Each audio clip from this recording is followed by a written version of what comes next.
There are certain things in life that should always remain private, no matter your age, and especially as you get older.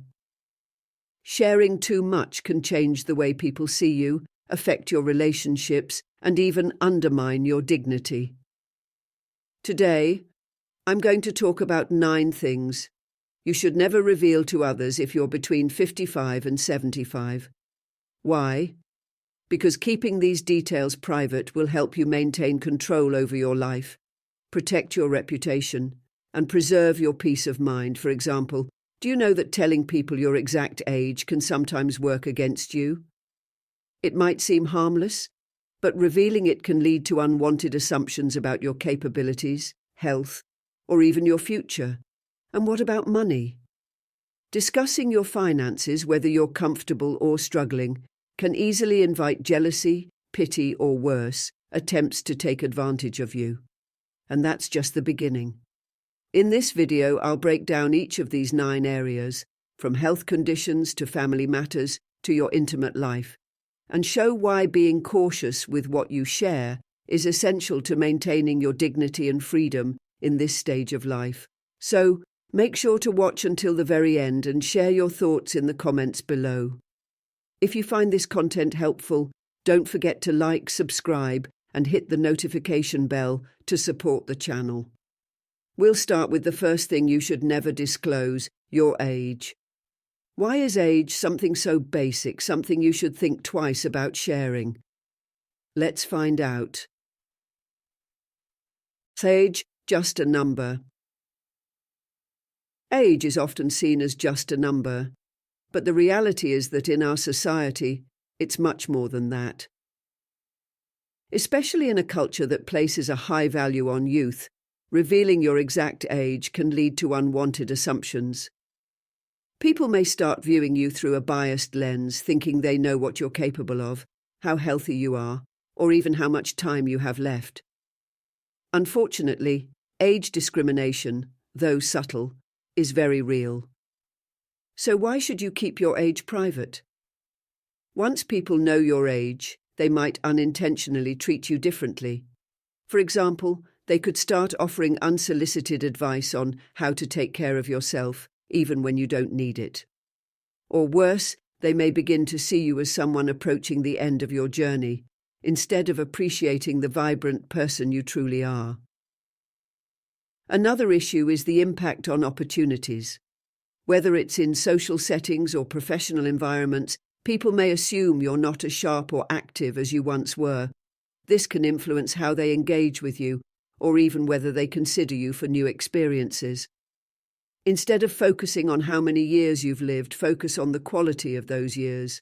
Remember, life isn't defined by the number of candles on a birthday cake. It's about the energy, health, and passion you bring to each day. By keeping your age to yourself, you free yourself from the limitations others might place on you, based solely on a number. So, next time someone asks, smile and simply say, old enough to have stories to tell, and young enough to make a few more. If you agree, leave a comment below saying, age is just a number. Now let's move on to the second thing you should keep private: money.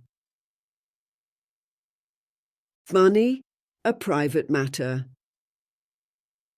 Money is a sensitive topic no matter what stage of life you're in. But as you get older, the stakes are even higher. Whether you've built a solid financial foundation or are still navigating some challenges, revealing too much about your financial situation can lead to misunderstandings and even strain your relationships.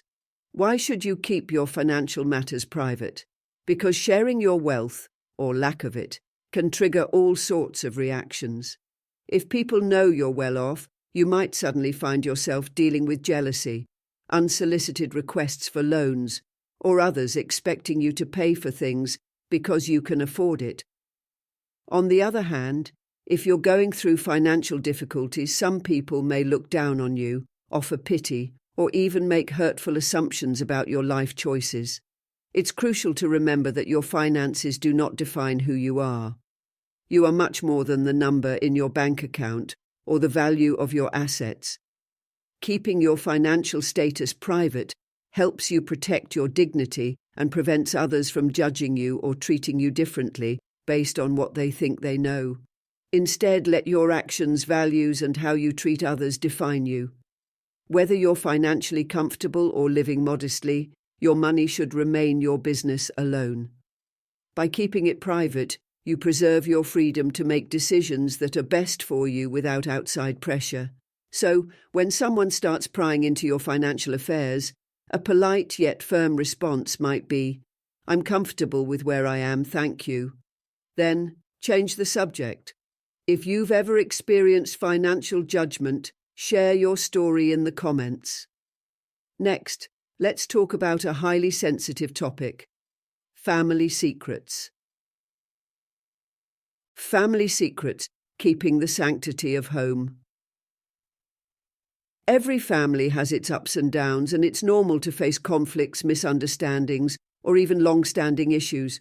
But one thing is certain: family matters should stay within the family. Why? Because revealing family secrets to outsiders can damage trust, invite unnecessary judgment, and create a lasting ripple effect that's hard to repair. You may think sharing a family issue with a friend is harmless, but what happens if that person shares it with someone else? Suddenly, a private family issue becomes public gossip. Even well-meaning people can make judgments based on one side of the story, and before you know it, others are forming opinions about your family that aren't fair or accurate. Keeping family matters private is a sign of loyalty and respect. It shows that you value and protect the people closest to you, even when tensions arise. It's not about pretending everything is perfect. It's about safeguarding your family's dignity and allowing space for genuine resolution and healing.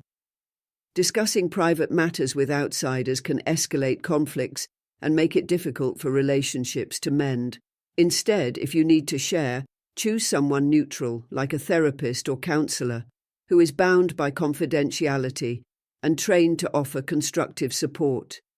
This approach keeps your family issues private while giving you a safe space to express yourself and work through challenges. Remember, airing out family laundry might feel like a temporary relief, but it can create long-term consequences. Preserve the sanctity of home by keeping family matters within the family. Have you ever regretted sharing a family issue? If so, comment below with "Protect your family." Now, let's move on to another area that requires discretion: your health. Health, more than just medical conditions. As we age, health inevitably becomes a more frequent topic of discussion.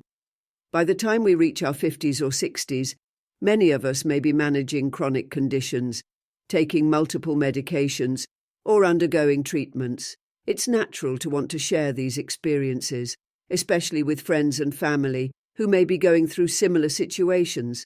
But being too open about your health can have unintended consequences. Why should you keep the details of your health private?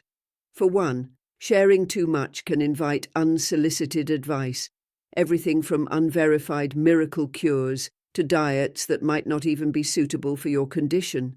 While these suggestions might be well-meaning, they can feel overwhelming or even intrusive.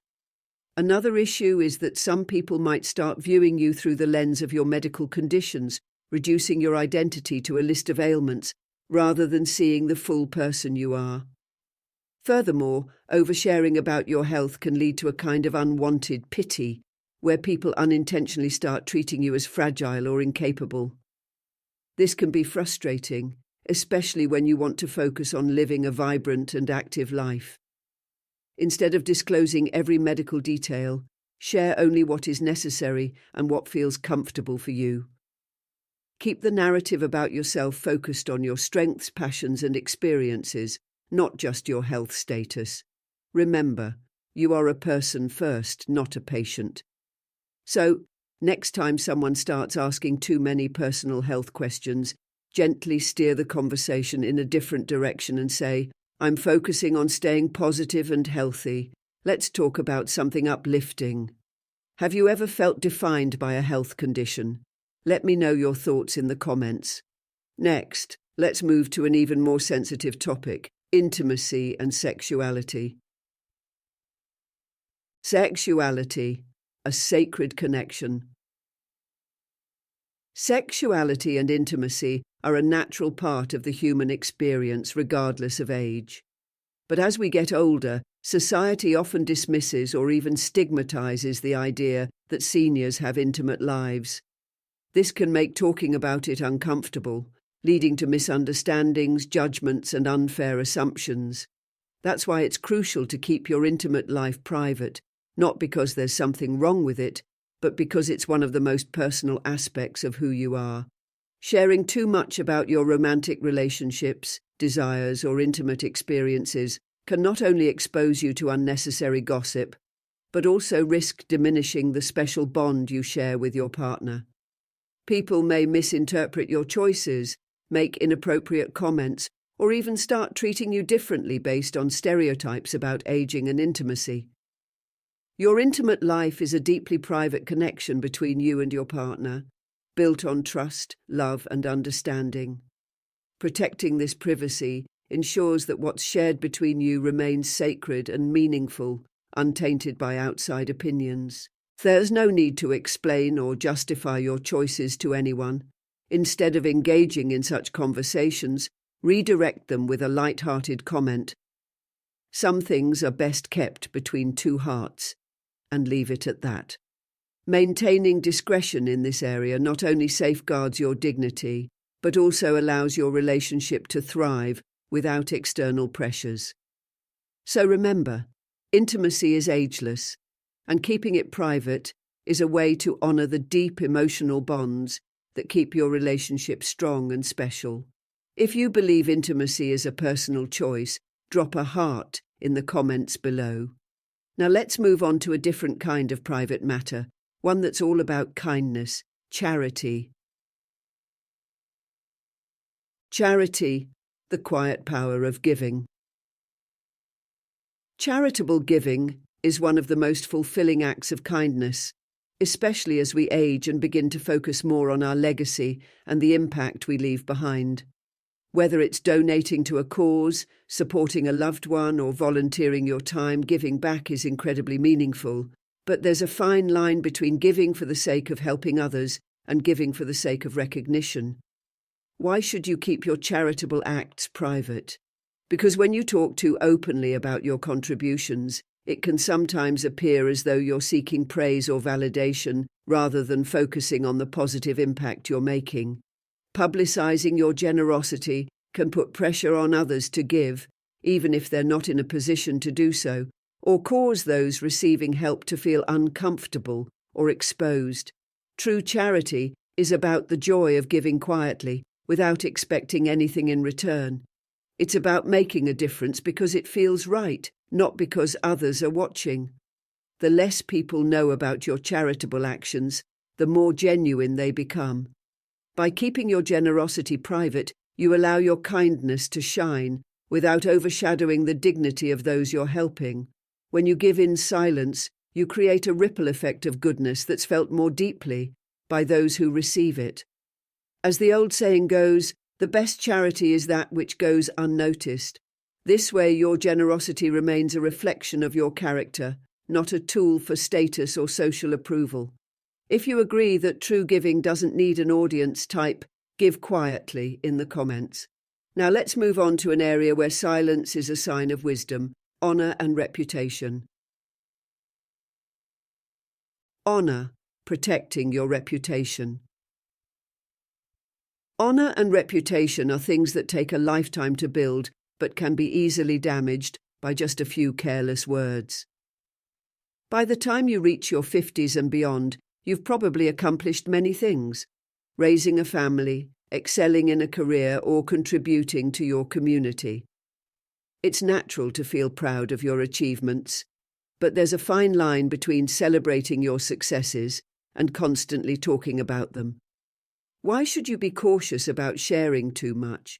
Because repeatedly bringing up your past accomplishments can come across as boasting, even if that's not your intention. Others might start viewing you as someone who's too focused on validation or stuck in the past. This can create a sense of envy or make others feel inadequate in comparison, which can damage relationships.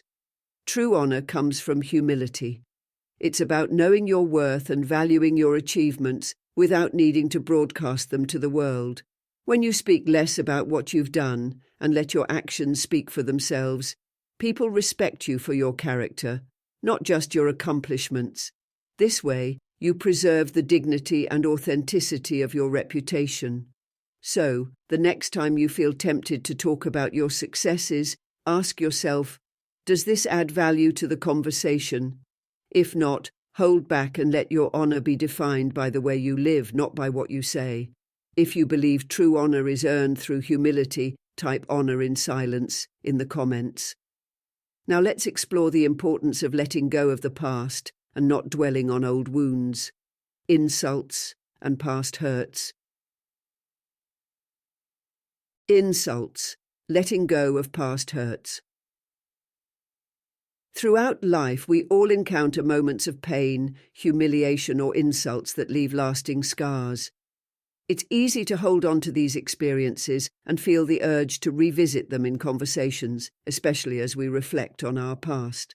But repeatedly discussing old wounds can keep you trapped in a cycle of resentment, preventing you from truly moving forward. Why should you keep these painful experiences private? Because constantly talking about them only keeps the pain alive. It can make others perceive you as bitter or unable to let go, which may not reflect the person you've become. Worse, it could even invite people to bring up these stories when you least expect it, reopening emotional wounds you've been trying to heal. Instead, choose to keep these stories to yourself and focus on the lessons they taught you rather than the pain they caused. Letting go doesn't mean forgetting or pretending they never happened. It means choosing not to let those experiences define your present or future. Keeping them private is a way to take back control over your narrative and protect your emotional well-being. If you need to express these feelings, write them down or share them with a trusted friend or counselor, someone who will listen without judgment. This approach allows you to process the emotions without letting these experiences shape how others see you. In short, by holding on to these stories quietly and working through them in private, you give yourself the freedom to heal, grow, and move on. If you agree that letting go is the key to peace, share your thoughts in the comments with Let It Go. Next, let's talk about the final and perhaps most personal thing you should keep private: your personal beliefs. Personal beliefs are the strength of mantras. Personal beliefs are like an internal compass, guiding us through life's challenges and shaping our decisions. Whether it's a religious faith, a spiritual mantra, or a personal philosophy you live by, these beliefs are deeply rooted in who you are. But because they're so personal, it's essential to be selective about sharing them. Why should you keep your core beliefs private? Because not everyone will understand or appreciate them the way you do. Sharing too much can lead to debates, judgments, or even attempts to sway you from what you hold dear. Some people might challenge your beliefs, question their validity, or impose their own views on you. This can weaken the power of these guiding principles and make you second-guess the very things that bring you strength and clarity. Moreover, beliefs are meant to be lived, not necessarily discussed. They serve as a source of inner strength, giving you direction and purpose without needing validation from others. By keeping them private, you allow them to continue providing the support and comfort you need, without the risk of being diluted or misunderstood. So the next time someone tries to probe into your personal philosophies or mantras, you can politely respond with, "It's something that's meaningful to me, and I prefer to keep it that way." Protecting your beliefs doesn't mean being secretive. It's about respecting the deeply personal nature of your convictions. Remember, the true strength of a belief lies in how it shapes your actions, not in how much you talk about it. If you think personal beliefs are a private matter, type "Live Your Truth" in the comments below. Now that we've covered all 9 areas, let's wrap up with some final thoughts on why keeping these aspects private is essential as we age. Future plans, keeping your next moves private. As we age, it's natural to think more about what the future holds, whether it's upcoming travel plans, investments, or even changes to your living situation. However, one thing you should be cautious about sharing is your future plans. Revealing your intentions too early or too openly can sometimes lead to complications, unwanted opinions, or even unnecessary pressure. Why keep your future plans private? Because once people know what you're planning, they may try to influence your decisions or express doubts that could cause you to second-guess yourself. You might hear things like, "Are you sure you want to move there at this age?" Or, "Why would you invest in that?" These comments, even if well-intentioned, can create anxiety and potentially derail your confidence in your own choices. Additionally, plans can change. If you share too much too soon and something doesn't work out, you may feel the need to explain yourself or deal with others' disappointment. By keeping your plans to yourself until they're fully formed, you give yourself the freedom to adapt, adjust, or change direction without outside pressure. Instead of discussing your next move in detail, offer a general statement like, "I'm weighing a few options, and we'll see where life takes me." This approach keeps others from overstepping and allows you to navigate your future on your own terms. If you believe in moving quietly until plans are set, comment below. Your next move is your own. As we grow older, the value of privacy becomes clearer. In this video, we explored the 9 key areas where keeping things to yourself is not just a matter of discretion, it's a way to protect your dignity, preserve your autonomy, and maintain control over your narrative. From guarding details about your age and money to keeping family matters, health conditions, and personal beliefs private, each of these choices allows you to live life on your own terms. Maintaining privacy is about more than just keeping secrets. It's about empowering yourself to focus on what truly matters: your relationships, your well-being, and your inner peace. The less you share about these sensitive areas, the more freedom you have to define your life by your actions, your character, and your values, rather than by the labels others place on you. So remember, wisdom isn't always in what we reveal. Sometimes it's in what we choose to keep to ourselves. Which of these 9 points resonated the most with you? Let me know in the comments. And if you found value in this video, don't forget to like, subscribe, and share it with someone who might need this reminder today. Thanks for watching, and see you in the next one.